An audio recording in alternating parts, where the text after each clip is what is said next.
Vamos assim elevando os nossos pensamentos até André Luiz, até Emmanuel, até Chico Xavier, que é o nosso anjo da guarda, esse espírito que nós escolhemos com tanto carinho para simbolizar a nossa ligação com Jesus, essa ponte que é feita. Sem Chico Xavier, a gente não estaria aqui hoje. Provavelmente a gente não teria conhecido tanto do mundo espiritual. Foi ele que nos apresentou André Luiz, mas foi através de Emmanuel, que era o anjo da guarda, o mentor de Chico Xavier, que facilitou essa integração desses dois espíritos valiosos e que nessa noite nós somos muito gratos. Senhor, obrigada por mais essa oportunidade de estudo, essa reunião fraterna, onde nós, amigos de outras aldeias, nos encontramos aqui remotamente, aprendendo um pouco mais da vida do plano espiritual, tomando esses poucos minutos para nossa reflexão e aprimoramento como espíritos eternos. Ampara, Mestre Jesus, a nossa vontade, fortifica a nossa fé, para que em todos os momentos, Senhor, principalmente nos momentos de dúvida, de incerteza, de dor, que nós saibamos segurar a sua mão e seguir em frente. Graças a Deus. Bom, capítulo 4. Esse livro, ele vai fazendo essa conversa com a gente, né? Como a gente viu, não é... André Luiz, ele não fala o que está acontecendo no plano espiritual. Ele está simplesmente narrando. É diferente dos outros livros que a gente viu dele, em que ele participa ativamente. A gente não vê ele falando do que ele está vendo muito, do que estava sentindo, da aura das pessoas, como a gente viu, por exemplo, no Ação e Reação. Completamente diferente. Então, a perspectiva que a gente está vendo aqui é a perspectiva de nós, encarnados, perante essa transição entre a vida aqui na Terra e a morte do corpo físico, retornando à vida no plano espiritual. Então, essa é a última semana de vida que a gente vai ver da Evelina. E eu sempre fico pensando nisso de dor, né? O tanto que a dor modifica o caráter das pessoas. Hoje eu encontrei rapidamente com uma amiga minha que deu um monte de roupas de criança para doação. E a mãe dela teve câncer, tem câncer ainda, um câncer muito complicado. Mas ninguém diz, não, apesar dela ter que carregar a bolsinha, de já ter passado por toda aquele trauma de várias cirurgias e quimioterapia, essa parte do câncer no sistema digestivo, para quem já conviveu com pessoas que passam por essa experiência, é muito dolorosa. Mas a gente não vê, eu não vi amargor em nenhuma vez nos olhos dela, ou mesmo na mãe, que já veio visitar aqui, de bolsinha e tudo, passar meses aqui nos Estados Unidos, para ajudar a filha que estava grávida, para ajudar a filha que estava tendo um filho pequeno, né? Mas ela me falou uma coisa interessante, né? Aí, dividindo um pouco dessa experiência de família que passa pela dor do câncer, sabendo que a gente passou também aqui em casa, há poucos meses atrás. Ela falou para mim, quando ela estava no Hospital do Câncer com a mãe no Brasil, que uma das pessoas que estava ajudando lá comentou que o câncer não é doença individual, é uma doença de família, porque é uma doença que modifica a forma como todo mundo pensa dentro daquele círculo familiar. Ela saculeja as bases da gente, né? Mostra a impotência e a fragilidade da vida e faz com que a gente sinta face a face o medo da incerteza. Tem algumas outras doenças, como as doenças autoimunes, fazem a mesma coisa, mas elas não são tão divulgadas como essa batalha, né, com o câncer. A gente sabe que a Evelina está batalhando um câncer na suprarrenal. Ela, como a gente já tinha comentado antes, uma menina mimada, né, que viveu aí como boneca de porcelana, sempre olhando para o próprio umbigo, sem se preocupar muito com a vida, fora do círculo familiar. E isso que a gente já tinha comentado nos capítulos anteriores, ela começa a reconhecer nesse momento. No momento em que ela está na porta de saída da encarnação dela. Ela acorda pela dor. E aí ela avalia, puxa vida, o que eu fiz esses anos todos? Para quem eu vivi? Para que eu vivi? E aí a gente percebe a superficialidade, e a gente está falando da Evelina, mas a gente está falando de todos nós. E a razão de eu estar falando isso é porque muitas vezes a gente olha para a dor de uma perda, a dor de uma doença, a dor de que eu falei perda de entes queridos, uma perda financeira, uma perda de saúde, uma perda de um bebê. E a gente pode olhar para esse copo de dor e olhar só para o lado que está vazio, se esquecendo da lição que está vindo. Gente, por causa desse câncer, ela ganhou a encarnação dela.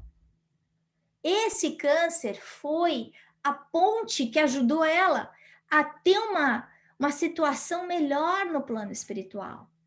Acordar com as conversas simples que ela tinha tido com o Ernesto Fantini foram minutos de sabedoria em que ela vai estar utilizando demais a partir do próximo capítulo. Esse é o último capítulo em que a gente vê ela encarnada e o Fantini encarnado.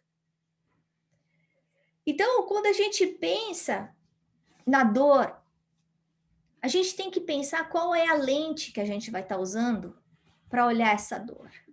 Essa dor como um conduíte de despertamento consciencial, né? Para que eu mude o meu comportamento perante a vida, o meu comportamento perante as dificuldades que eu tenho, mas principalmente uma coisa que a gente vê ela falando, é o despertamento consciencial em relação à dor do outro, que ela não tinha nunca nem passado pela cabeça dela. E é interessante porque a gente sabe disso. Só entende que a dor de um divórcio quem divorciou. Só entende a dor de um câncer quem já teve. Só entende a dor de perder um filho quem perdeu. Não adianta eu achar que eu entendo a dor de uma mãe que perdeu um filho, porque eu não sei. Eu posso ter empatia, mas a dor faz com que dentro de nós fortifique nosso desejo de ser fraterno, de ter compaixão, de auxiliar o próximo. Então, essa é a dor remédio. Essa é a dor que funciona para a gente, para a nossa escalada evolutiva, para a nossa transformação. O nome do capítulo é renovação, mas eu colocaria transformação. Porque esse capítulo está mostrando a transformação dela, de menina mimada, para uma mulher que está acordando para a realidade. O que eu posso fazer? Ela que sempre recebia os carinhos dos outros e queria, né? Como se fosse aquele gatinho lá. Infantil. Com imaturidade emocional. Mas quantos de nós não fazemos isso a vida inteira? A gente espera que os outros façam a gente feliz. Então, eu espero que meu marido me faça feliz, que minha mãe esteja à disposição. Nós, como os filhos, a gente está tão preparado a receber, mas é a hora de dar. A gente sabe dar. A gente sabe dar sem o outro ter que pedir. Sem o outro, muitas vezes, ter que mendigar. Sem a dor, a gente não aprende isso. Porque a gente fica sempre olhando para o nosso umbigo. A dor ajuda a gente a ficar menos egoísta. E essa é a mensagem que a gente está vendo aí da Evelina. No caso do Caio, a gente vê o mesmo momento de reflexão. Mas aí, a dor, despertamento consciencial, trazendo ele para... O que foi que eu fiz? Porque eu fui desonesto com ela, eu fui infiel.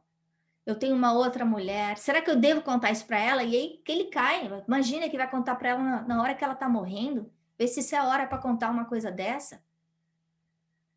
Então, mas a gente vê que esse homem, ele fala claramente que é um macaco velho, poker face, usa máscara social. Para quê? Para o seu próprio benefício o tempo inteiro. E a gente vai ver mais adiante, no caso, né? Com a esposa, a Vera Celina, a esposa futura que ele vai ter. Então, ele só está preocupado com os bens dele, com as coisas que ele quer. É tudo vem a mim. Super orgulhoso, super egoísta. Ele está lá com aquela máscara social dele, mas os pensamentos dele, que isso nessa hora o André Luiz fala um pouco do que está acontecendo, e a gente não vê isso acontecendo várias vezes em vários capítulos. Ele fala das comunicações mentais que ele está tendo, das reflexões, que está caindo a ficha, pisei na bola, eu não tratei ela com a dignidade, eu não fui íntegro. De novo, câncer não é doença da pessoa, câncer é doença da família. E muitas vezes chega esse terremoto no chão da nossa casa para que a gente acorde para nossa verdadeira missão, para nossa verdadeira responsabilidade. Porque a gente não veio aqui para a Terra para passear, para gastar tempo fazendo compra, viajando. Não. A gente veio para cá para nos tornarmos espíritos melhores. Agora, uma pergunta que eu faço para todos nós, uma pergunta que eu fiz para mim mesma, a gente precisa ter que passar por essa dor? Uma dor de uma perda tão doída quanto essa, para a gente acordar? Por que que a gente espera um momento tão dia D como esse, em que tem tanta coisa em jogo, que muitas vezes não dá mais tempo? Ele passa aí a última semana tratando ela que nem princesa, cuidando dela, fingindo que tá tudo bem, sabendo que não tá tudo bem, sabendo que não vai ter mais jeito, mas por consciência de culpa. Ele é um homem com uma moral questionável. Mas qual é o peso que uma pessoa que tenha uma consciência em relação ao seu próximo um pouco mais desenvolvida, como essa pessoa vai sentir? Como essa pessoa vai se sentir sabendo que foi embora alguém que ela não soube amar?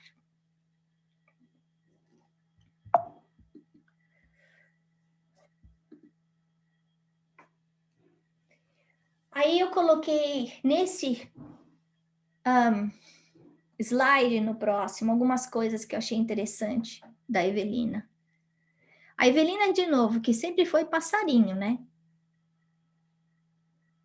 Ela fala, devia querer a vida, disputá-la a todo preço, sentir-se prestante, não apenas para os familiares. Olha só, ela está percebendo que ela precisa servir.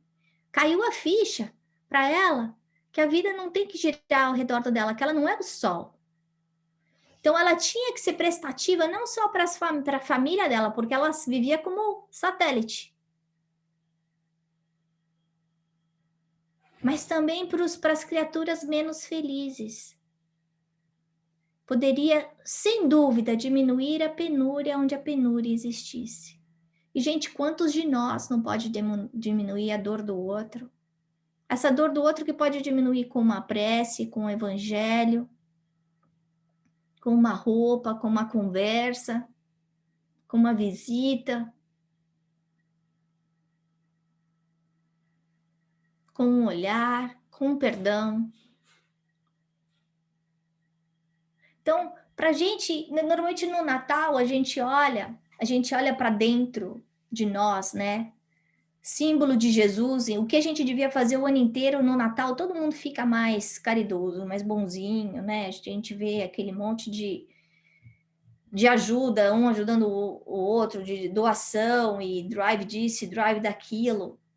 Por que no Natal? Por que só em dezembro? Será que as pessoas só sofrem em dezembro? Por que a gente só lembra de agradecer, de mandar um cartão de Natal, que hoje ainda é tão raro?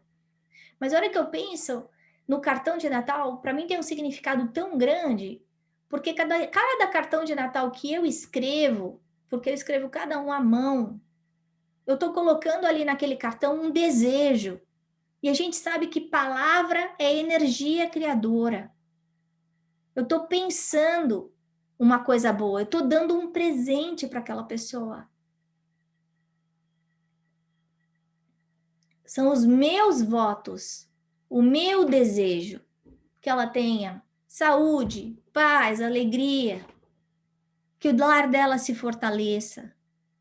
Por que a gente lembra só em dezembro? A gente está vivendo num mundo aí altamente conectado, mas conectado frivolamente, né? A gente gasta tempo olhando para que prato que a pessoa comeu, que roupa que ela comprou, que viagem que ela fez. E a conexão que a gente está vendo aqui, sendo sugerida para nós, é a conexão do calor humano, a conexão verdadeira, a que muda a vida dos outros, que impacta positivamente a vida dos outros, que diminui a dor do próximo. Então, o convite, né, para a gente refletir o que eu posso fazer? Imagina se eu fosse mandar um cartão de Natal todos os meses. Para quem seria? O que eu escreveria? O que eu desejaria?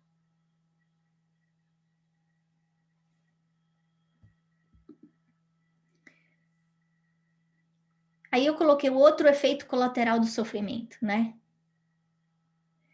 Ela tá no hospital, então sempre ela estava só olhando para si mesma. Ela não conseguia, tão mimada, não conseguia nem falar o nome da doença. Jesus amado. Negação total. Fugindo da realidade. Não estava conseguindo aceitar. E aí ela fala: quantos respirariam ali mesmo, no hospital que ela tá, pertinho dela, isolados um dos outros pelas fronteiras da alvenaria? Como não pensaram nisso antes? Gente, efeito colateral da dor, despertamento consciencial, ganhou encarnação. Isso é bom ou é ruim? É bom. Muitas vezes o que parece ruim é bom. Poxa, Ana, você está me dizendo que um câncer é bom? Bom, não é bom quando a gente está passando no meio. Mas é uma sacolejada que faz a gente pensar em outras coisas, a não sair da gente ficar olhando só para o próprio umbigo, que um bando de criança imatura.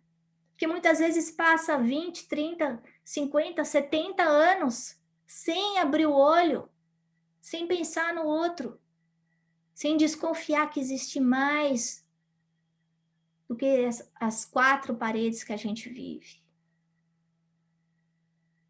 Então, um convite que eu faço para vocês é que está todo mundo passando por algum tipo de prova. Hoje eu fui no médico e eu estava contando para ela algumas coisas que aconteceram e que estão acontecendo comigo agora. E aí a médica parou, olhou para mim, a gente tem muita sorte de ter médico bom, né? A médica falou assim para mim, pois é, né? Tanta coisa acontecendo e cada paciente que vem aqui me conta uma outra coisa que parece que é maior do que o Covid que está acontecendo. Então, todos nós estamos passando por algum momento de sacolejo, além do Covid. O Covid é só para o momento da gente voltar para a casinha. É o cantinho do pensamento que Jesus botou a gente. Para parar para pensar. Para parar para pensar no que a gente está fazendo, nas prioridades da nossa vida, como é que a gente está gastando tempo, se eu estou cuidando da minha família, como é que está o relacionamento com meu marido, com a minha esposa, com meus filhos, com meus pais. Mas além disso, vem o chamamento. Por quê? Porque o Covid vem aí como essa tribulação, esse flagelo global. Mas cada um de nós tem a lição que precisa aprender. E a minha lição é diferente da Dona Odete, que é diferente da Lúcia, que é diferente da Rafa. Cada um de nós está vindo aí com um alfinete num lugar diferente. Para acordar. Não é para reclamar, não é para ficar com de vítima, não é para querer pular da janela, não, é para acordar. É o chamamento. Agora, qual que é o efeito colateral? A gente tem que procurar o efeito colateral, porque a dor vem para despertar a gente em alguma coisa que a gente não sabe. Aí uma coisa linda, ela tá lá pensando tal, aí ela faz uma prece, ela não pede nada. Ela tá com medo, ela tá assustada, ela fala: Senhor, tem piedade de mim. É o que a gente pode fazer. Porque a gente se sente tão pequenininho na hora da dor. A única coisa que a gente pode fazer nessa hora é falar: segura a minha mão, porque eu não tô dando conta. Eu não sei se é melhor ficar, não sei se é melhor ir. E ela fala isso: eu não sei se é melhor viver, eu não sei se é melhor morrer. Cuida de mim. Isso é uma prece. Não precisa ser uma prece com 500 palavras. Essa tem 1, 2, 3, 4, 5. Mas feita com amor. Você acha que ela foi ouvida? Claro que foi. Tanto foi que ela vai estar sendo... Ela é recebida no plano espiritual com ajuda.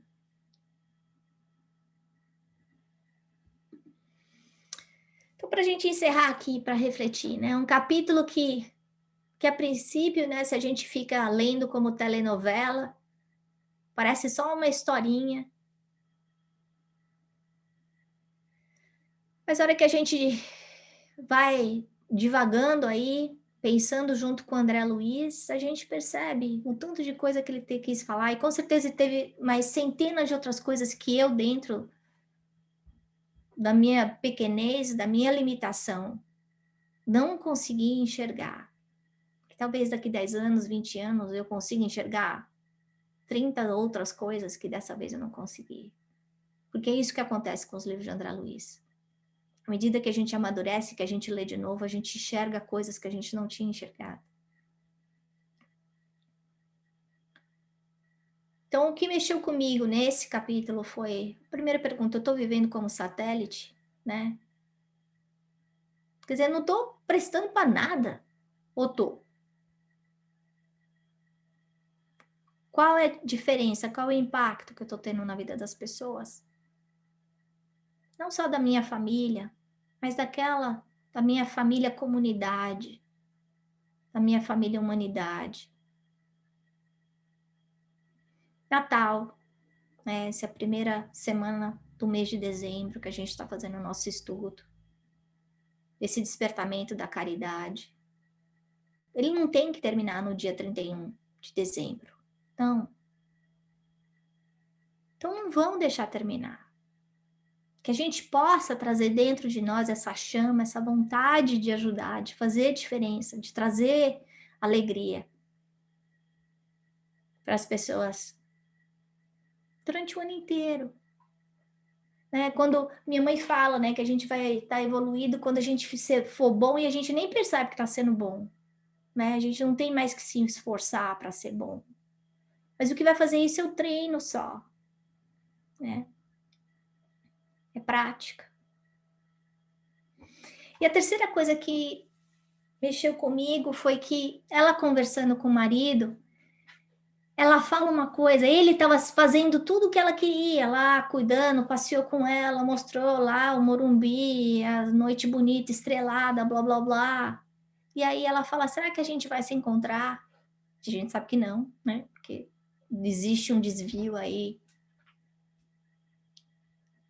de progresso espiritual.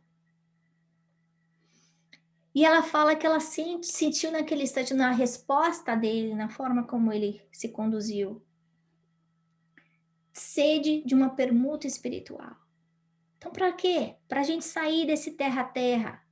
Porque muitas vezes a gente convive com pessoas que só sabem falar bobagem, só sabem beber, só sabem falar de jogo, de futebol, basquete, lá, de videogame. Então, o que ele está chamando é para a gente procurar pessoas que fortaleçam o nosso lado espiritual também, que agreguem conteúdo, não esse conteúdo material temporário, superficial, mas esse conteúdo que vai fazer diferença no futuro da gente, né?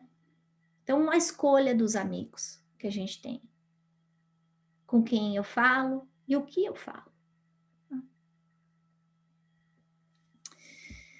Bom, era isso que eu tinha para dividir com vocês. Agora eu vou pedir para todo mundo sair do mute para que a gente possa comentar. Quem quer comentar primeiro?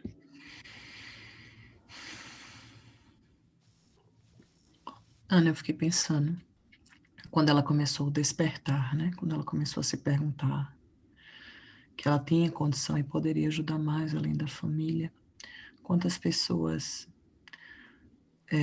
levam isso além túmulo, levam isso para outra vida e como isso deve pesar como um martelo nas suas costas, o que você não fez, né? Eu acho que é mais provável que a gente lembre, pense no que não fez, do que lembre de tudo que fez, porque se a gente parar para pensar na nossa vida, é bem mais fácil pensar no mal em que a gente recebeu do que lembrar todo o bem que foi feito por nós e para nós. Todo o bem que a gente já recebeu das pessoas a vida inteira. É como se houvesse um bloqueio que não deixa a gente lembrar cada coisinha maravilhosa, cada coisinha que foi feita desde que a gente nasceu. Então eu imagino que depois do desencarne, a matemática é a mesma. A carga que se leva de culpa pelo que não se fez, ou de remorso, ou de, enfim, dos sentimentos negativos que infelizmente a gente leva, eles vão ter um peso muito grande, e isso é muito preocupante. Isso é muito preocupante. Hoje eu estava assistindo uma palestra sobre o despertar da consciência, ela disse uma coisa que me deixou bem... cabe muito com o que você falou. Ela disse que a gente percebe que a consciência começa a ser desperta quando certas conversas não nos atraem mais, certo tipo de pessoas já não nos atrai mais. Ela diz que às vezes a gente chega em ambientes onde a gente vê pessoas ao nosso redor felizes com coisas banais, mas tão felizes, e você se sente até vazio, porque nada disso traz mais felicidade para você. Aí a Maíse fala que, porque na sua consciência, que está começando a ser desperta, ela começa a entender, mesmo em um nível subconsciente, que a felicidade não é desse mundo, né? A felicidade que você já está começando a procurar, você não vai encontrar mais aqui, dificilmente você vai encontrar.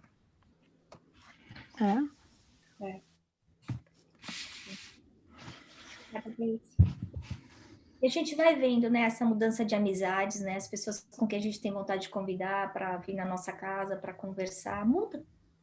Porque o que está dentro da gente muda, né? Quem mais quer comentar? Vocês estão muito quietinha. Daisy, que bom que a Daisy falou.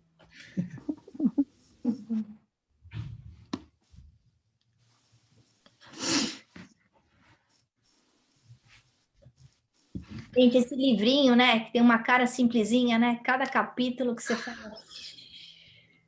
Capítulo curtinho, né? Tem uns 3 parágrafos assim que você, meu Deus. Ai, meu Deus.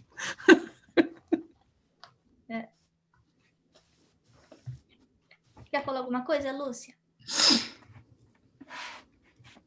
Realmente, o capítulo tem muito conteúdo. E enquanto você estava fazendo os comentários aí, eu pensei que esse nosso momento, que esse nosso encontro, podia se transformar num compromisso nosso conosco mesmos, de ter esse padrão de conduta fraterna que existe no Natal, que a Ana comentou que no Natal todo mundo fica mais gentil, escreve cartão, dá presente, etc., né? E nós podíamos tomar conta de nós mesmos e viver o Natal toda semana. Essa preocupação de ser gentil, de telefonar. Hoje a comunicação está tão fácil, né, com a internet. Você mandar linhas para uma pessoa, como vai você, como estão as coisas, ou saudade de você. A pessoa que recebe sente a energia, sente o carinho. E a gente faz porque não lembra. e até gostar da pessoa, às vezes a gente gosta. Então, é uma coisa para a gente se disciplinar, se programar, né? Tem gente que acha esses slides que a gente recebe pelo WhatsApp bobos, tem gente que fala, é carinho de plástico, é gentileza vazia, mas não é. Se a pessoa parou para pensar na gente, viu aquela coisinha bonitinha e sentiu vontade de compartilhar, pode não ser a melhor troca de fraternal, mas é um começo, né? Então, se a gente acha o slide pronto, bobinho, vamos criar os nossos, que nem a Ana falou, com o mesmo carinho que ela escreve o cartãozinho. Achar tempo na nossa vida para dizer para o outro que a gente está pensando nele, que a gente está desejando isso ou aquilo para ele, de acordo com o que a gente sabe que a pessoa está passando, né? É vivência do amor. E bom que a gente aprenda essa lição o quanto antes, né? Foi o que eu senti.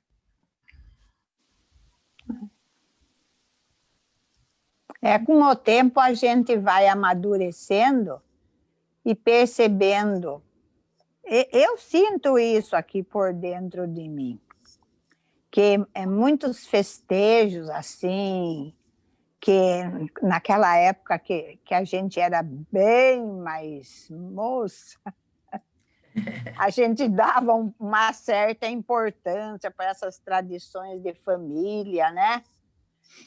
Agora, eu fui vivenciando e eu já não dou mais aquela importância que eu dava há uns anos atrás, né?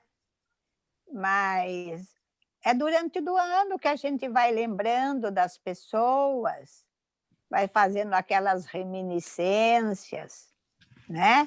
E é isso, é a semana a semana. E principalmente, Odete, ampliando. Justamente. Não focar só na família. Justamente. Então, essa ampliação da família dá uma outra visão para a gente, né? Hoje tem esses espíritos como nossos filhos. Numa próxima encarnação serão outros espíritos, são outros netos, não são mais os mesmos netos, a gente fica arraigada nos netos. Eles são adultos, são outras pessoas que têm outras cabeças, outros pensamentos, não pensam como a gente.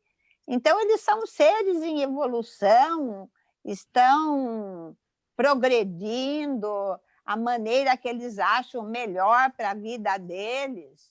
Então, a gente amplia, é outro horizonte que a gente abre e a gente não vai ficando muito preso nisso, né?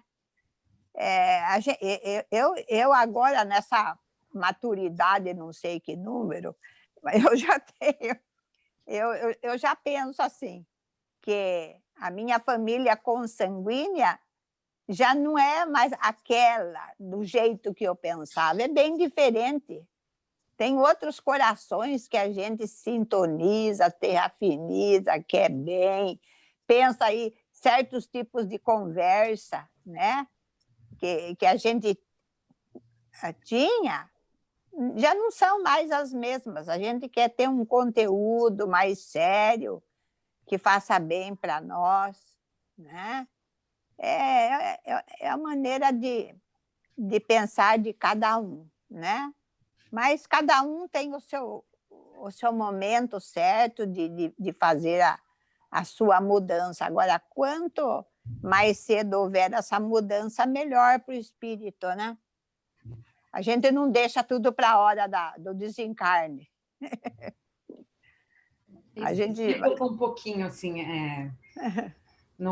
da gente. Foi engraçado que ontem, dessa hora do desencarne, a gente despertar, né? E ontem eu refleti um pouco sobre isso, que eu recebi um texto de uma amiga do meu esposo, que falava um pouco assim, falava da pandemia, né, da esperança, da mudança da humanidade. Eu não era religioso, não tinha uma conotação espiritual, não. Era um texto mas que no final ela falava que, né, que quando isso acabar, a humanidade vai ser a mesma. Eu fiquei tão para baixo quando eu terminei. Era um texto muito bonito, muito bem escrito. Eu fiquei tão para baixo, assim, quando eu li aquilo, né, assim, a gente está se transformando de alguma forma, e eu fiquei refletindo, assim, qual é a minha transformação, né, de toda essa dificuldade desse ano, assim, e fiquei me culpando, assim, que eu não me estou transformando, não estou me transformando o quanto que eu queria, né. E aí, eu ouvindo, assim, agora essa reflexão, né, no leito de morte, houve uma transformação como é o nome dela mesmo? Da Evelina. Evelina. Aí eu só não quero que seja no meu leito de morte, assim, sabe, um pouco desse conflito.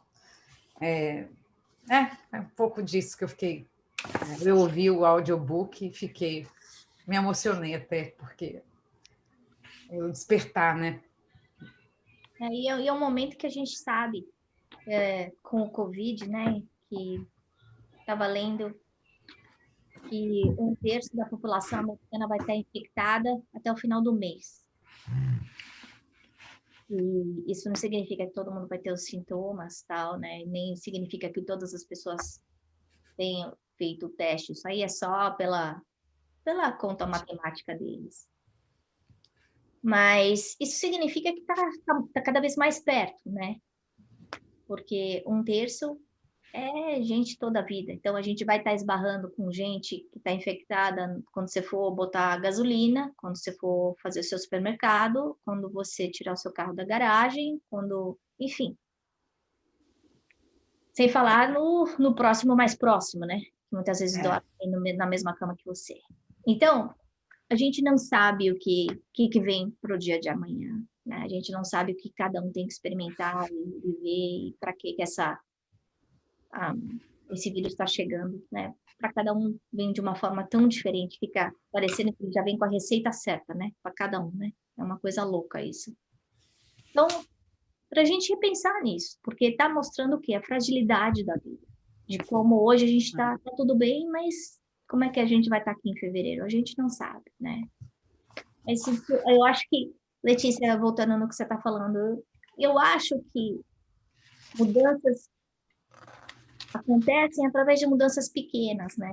Eu conheço você e eu sei das mudanças pequenas que já estão acontecendo, mas são essas mudanças pequenas que geram as mudanças mais definitivas da nossa vida, né? São aquelas que muitas vezes a gente faz no ato automático que a gente para de fazer. Então, eu acho que é isso que é importante, é de pouquinho em pouquinho, né? A história da formiguinha, e a gente está aí eu acho que está todo mundo vivendo a história da formiga e da cigarra, né? Estão aproveitando aí nesse tempo aí de verão e primavera, né? Do Covid, todo mundo em casa, o que a gente está fazendo com o nosso tempo, né? Se a gente está saindo para cantar ou se a gente está trabalhando, né? E esse trabalho é o trabalho inteiro. Então, agora está na hora de encerrar, a gente já passou um pouquinho do tempo, mas, como sempre, André Luiz tem mais coisa para a gente comentar do que tempo.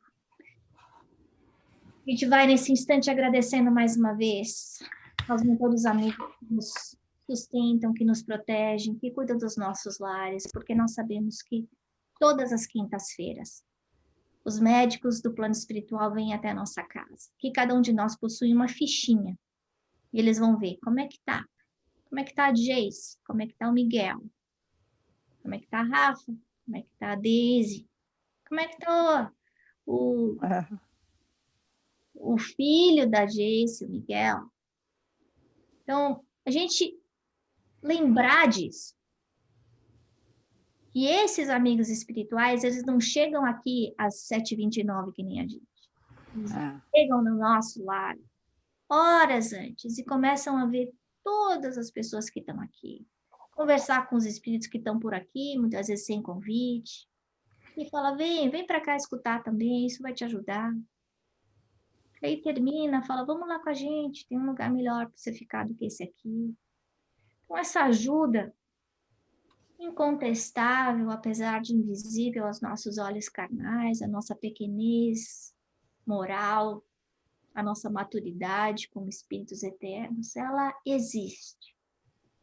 E é por isso, Senhor, E nós também te agradecemos nessa noite por essa compaixão contínua que esses benfeitores espirituais têm por nós, porque eles sabem das nossas deficiências, da nossa pequenez. Obrigada, Mestre, pelo teu amor infinito para conosco, porque você disse que você nunca nos desampararia. E a gente sabe, nós nunca estamos sós. Graças a Deus. Que assim seja. Jesus.